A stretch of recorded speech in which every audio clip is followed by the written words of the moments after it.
tensión en Caracas durante las movilizaciones convocadas por chavistas y opositores. La actualidad política de Venezuela es una montaña rusa desde hace años.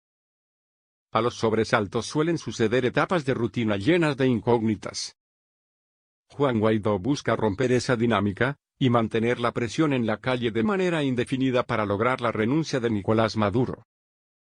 El jefe del legislativo, reconocido como presidente por más de 50 países, apeló este miércoles al hartazgo de los trabajadores, asfixiados por la desastrosa gestión económica del chavismo, y llamó a la huelga general.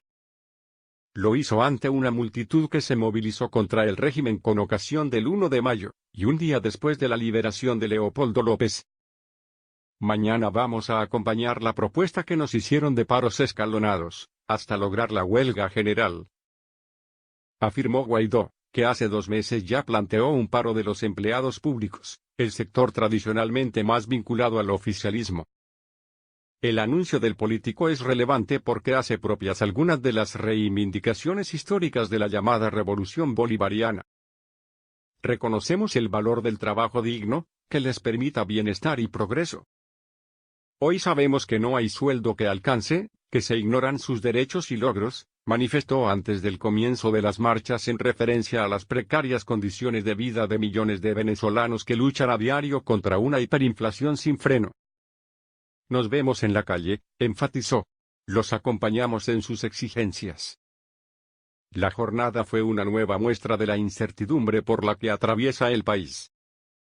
Miles de personas se concentraron a partir de media mañana en la plaza de Altamira, símbolo de las manifestaciones antichavistas, y en otros puntos del este de la capital. Los enfrentamientos dejaron al menos un muerto y decenas de heridos en Caracas. La tensión se disparó en las proximidades de la base aérea de La Carlota con el lanzamiento de gases lacrimógenos. Los choques derivaron ya por la tarde en una batalla campal. Fue allí donde el martes Guaidó anunció por sorpresa la liberación de López, que en cuestión de horas pasó de su arresto domiciliario a refugiarse en la Embajada de España en Caracas.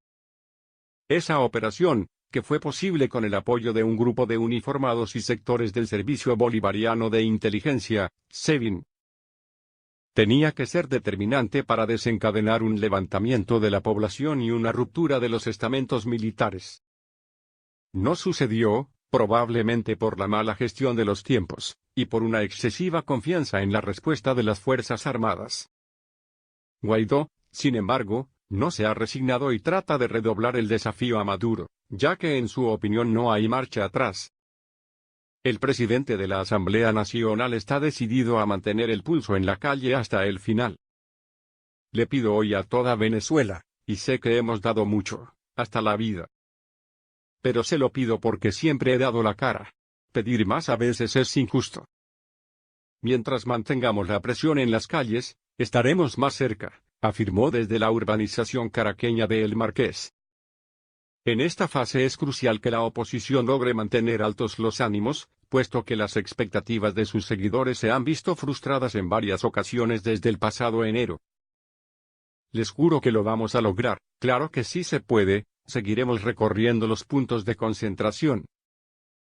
Fuerza Venezuela, aseguró ante sus simpatizantes, cuando Guaidó se juramentó como presidente interino. El dirigente de Voluntad Popular, el mismo partido de Leopoldo López, está convencido de que, pese a que los centenares de deserciones de militares hayan tenido por el momento un carácter simbólico. Lo expresó después del intento fallido del martes, al final de una jornada importante que, al menos por el momento, no ha resultado decisiva para desencadenar un giro político. Maduro no tiene el respaldo de las Fuerzas Armadas. Hoy es un día histórico para el país en este inicio de la fase definitiva de la Operación Libertad para el cese de la usurpación. Hemos visto que la presión, que la protesta genera resultados, afirmó. Poco después compareció Maduro, que salvo por un mensaje publicado en Twitter no se había pronunciado a lo largo de todo el día. El sucesor de Hugo Chávez habló flanqueado por el ministro de Defensa, Vladimir Padrino, y el jefe de la Asamblea Nacional Constituyente, Diosdado Cabello, considerado como el número 2 del chavismo.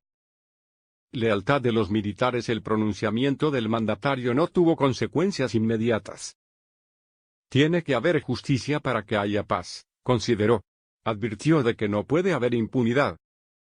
Exigió lealtad absoluta a los uniformados. Aseguró que la mayoría de los militares que respaldaron la acción de Guaidó lo hicieron bajo engaño, y que los que no le abandonaron a lo largo de la mañana ya están siendo investigados por la Fiscalía. Arremetió contra Guaidó y López con varias descalificaciones, aunque no les amenazó abiertamente. De alguna manera, trató de exhibir una imagen de unidad del chavismo y aparentar una normal separación de poderes. A pesar de que la justicia sigue bajo la influencia del gobernante Partido Socialista Unido de Venezuela, hoy aprovechó la marcha del 1 de mayo, a la que estaban convocados funcionarios estatales y militantes oficialistas, para recalcar que su gobierno todavía tiene el control de los engranajes del Estado, y está lejos de ser expulsado del poder. Quedó demostrado que la injerencia, el golpismo y el enfrentamiento armado no son el camino para nuestra amada Venezuela. La ruta para dirimir las diferencias siempre será la constitucionalidad y el respeto mutuo. Los patriotas venceremos la violencia y ganaremos la paz. Este mensaje choca, no obstante, con los intentos de diálogo ensayados hasta ahora, que nunca han logrado avances sustanciales en la resolución de la crisis y, más bien, han alentado nuevos enfrentamientos. El oficialismo, según ha denunciado siempre la oposición, está dispuesto a abrir conversaciones, pero nunca se ha abierto a negociar de verdad con concesiones de por medio.